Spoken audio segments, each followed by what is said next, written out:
हाँ जी, good morning. Second chapter है the forced oscillator. Forced oscillator ਕੀ ਹੈ? ਅਗਰ ऑसीलेटर ਦੇ ਨਾਲ ਆਪਾਂ ਐਵੇਂ ਦਾ ਇੱਕ ਐਕਸਟਰਨਲ ਸੋਰਸ ਲਗਾ ਦਈਏ ਜਿਹੜਾ ऑसीलेटर ਨੂੰ ਕੰਟੀਨਿਊਸ ਸਪਲਾਈ ਕਰੇ એનર્ਜੀ ਦੀ, ਠੀਕ ਹੈ।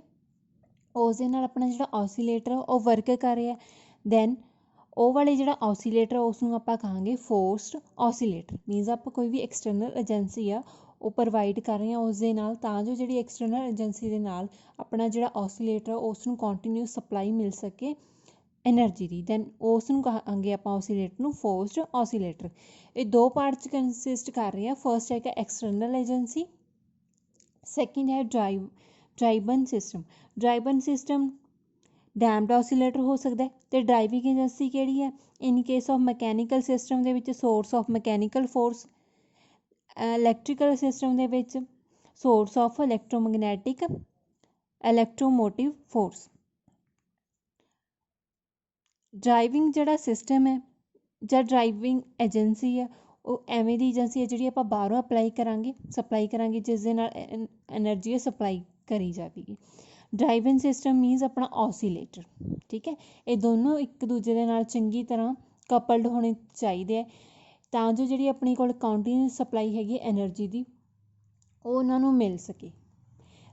ਉਸ ਤੋਂ ਬਾਅਦ ਹੈਗਾ equation of forced oscillator. First है मैकेनिकल ऑसीलेटर। मैकेनिकल ऑसीलेटर के केस दे विच अपने कोल कोई भी स्प्रिंग है, स्प्रिंग का स्टिफनेस कॉन्सटेंट है एस, उसनूं उस दे नाल अटैच किया है एम मास, ठीक है। एक साइड तो जिहड़ा ये वाला स्प्रिंग है रिजिड स्पॉट दे नाल लग्या होया फिक्स है। लैट आप ड्राइविंग फोर्स है जी, ठीक है, ड्राइविंग फोर्स है सिस्टम के उपर एक्ट कितनी कर रही है? F is equals to F naught E the power iota omega T. F naught है maximum value of driving force and omega is the frequency of its oscillatory variation. The force applied by driving system, ये जी driving system apply कर रहा force उसनूं लिख सकते हैं f is equals to F naught cos omega t plus iota f naught sine omega t, ठीक है। ये वाला f naught cos omega t real part हैगा करस्पॉन्ड कर रहे हैं फोर्स नूं, ये वाला इमेजनरी पार्ट है। हुण इस दे उपर ये वाला जिहड़ा सिस्टम है ऑसीलेटर है उस दे उपर फोर्सिस किहड़ियां लग रही? एक तो रीस्टोरिंग फोर्स लग रही है, उसनूं लिख सकते हैं minus S into X. X हैगी displacement of the mass from equilibrium position. Damping force लग रही है minus R D x upon D T, R है डैंपिंग कॉन्सटेंट। एक फोर्स अपने को लग रही है ड्राइविंग फोर्स जी आप बाहरों अप्लाई किया उस दे नाल f is equals to F naught E the power iota omega t. हुण जिहड़े पहले दो एक्सप्रैशन यूज़ किए उहदे विच आपां नैगेटिव साइन यूज़ किया because a restoring force as well as damping force दोनों अपोज कर रही है डिसप्लेसमेंट टू। हुण ए वालियां फोर्सिस किस दे इक्वल हो जाणगियां? मास इंटू एक्सलेशन दे M D square x upon D T square is equals to minus S X minus R D x upon D T plus F naught E the power iota omega T. D square upon D T square acceleration है mass दी, ठीक है। और rearranging करन तो बाद आप equation नूं किवें लिख सकते हैं? मा m D square x upon D T square plus r D x upon D T plus s x is equals to F naught E the power iota omega t. ये इक्वेशन हैगी है forced mechanical oscillator के case दे विच। Electrical oscillator के case दे विच r resistor, c capacitor and l inductor तीनों सीरीज़ कनैक्शन दे विच लगे हैं। इत्थे जिहड़ी सोर्स है ई एम एफ का उसनूं आपां रिप्रजेंट करांगे ई नॉट ई दी पावर आयोटा ओमेगा टी दे नाल। हुण जिहड़ा रजिस्टर है रजिस्टर दे उपर जिहड़ी अपने कोले ई दी वैल्यू एप्सिलॉन दी वैल्यू हैगी ई एम एफ वो किस दे कोल आएगी? आर इंटू आई दे V is equals to I R. V नूं आपां इत्थे साइन नाल रिप्लेस किया है। आई दी value D Q upon D T put कर सकते हैं। आई है इंस्टेनियस करंट जिहड़ा सर्किट दे विच पास कर रहा है। क्यू है अपने कोले चार्ज। हुण सी दे करस्पॉन्डिंग की वैल्यू आएगी V is equals to Q upon C across inductor L D I upon D T. I नूं आपां लिखांगे D Q upon D T then L D square Q upon D T square.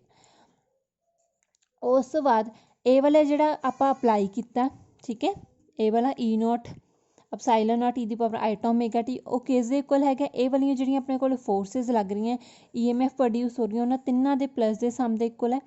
L D square Q upon D T square plus r d Q upon D T plus q upon c is equals to epsilon naught E the power iota omega t. ਇਹ ਹੈਗੀ ਹੈ electrical ਆਸੀਲੇਟਰ ਦੇ case ਦੇ ਵਿੱਚ equation of motion. ਉਸ ਤੋਂ ਬਾਅਦ ਹੈਗਾ ਆਪਣੇ ਕੋਲੇ transient and steady state response of ਦਾ forced oscillator. Damped mechanical oscillator ਦੀ ਜਿਹੜੀ ਨੈਚੁਰਲ ਫ੍ਰੀਕੁਐਂਸੀ ਹੈ F naught dash is equals to S upon M minus R upon 4m square upon 2π।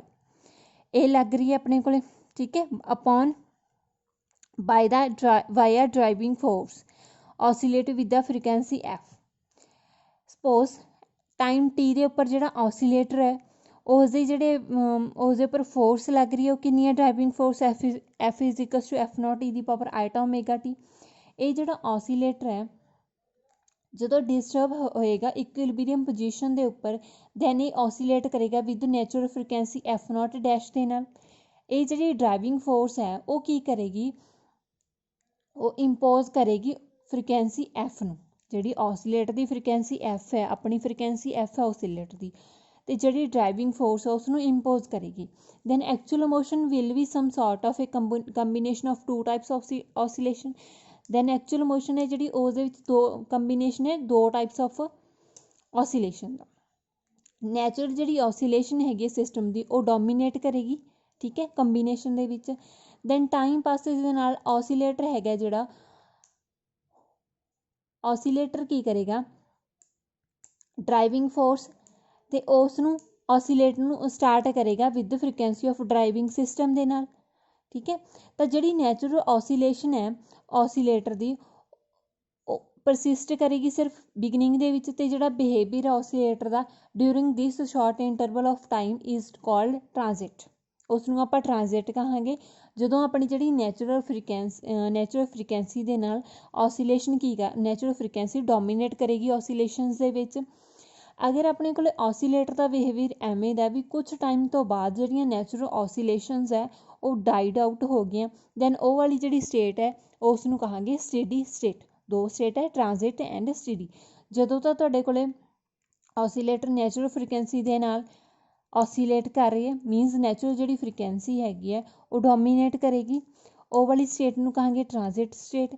अगर कुछ टाइम बाद अपने को ऑसीलेटर का बिहेवियर इदां दा हो गया जिहड़ी नैचुरल फ्रीकुएंसी है वो डाइड आउट होगी, दैन वो वाली स्टेट नूं कहांगे आपां स्टेडी स्टेट।